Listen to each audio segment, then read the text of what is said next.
The economists like to talk in terms of endogenous total factor productivity growth and the solo residual, and nobody understands what they're saying. Ultimately, productivity. You could be on the Federal Reserve, Tim. You could be on the Fed. You sound just like they do. All right, I'm sorry. Continue.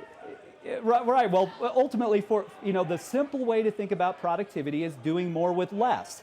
So how come we have to keep doing more with less, and how come it's eroding returns? Well, the answer is very simple.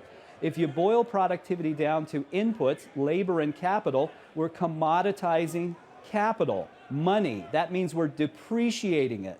If it's worth less, you have to put more of it in to produce the same return. So therefore, unless you commoditize labor as well, which we do by shifting jobs offshore so that we can preserve some productivity, well, ultimately your money doesn't go as far as it used to. And that applies whether you're a producer or a consumer, and that's the root cause. All right, now many talk about how we are becoming Japan.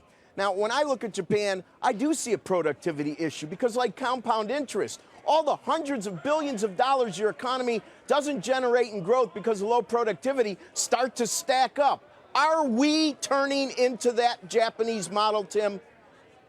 Well, it's a great question. Your colleague, Becky Quick, had Bill Gates on Squawk Box Monday, who observed that it appears that we're all becoming Japan, except we don't know how Japan became Japan.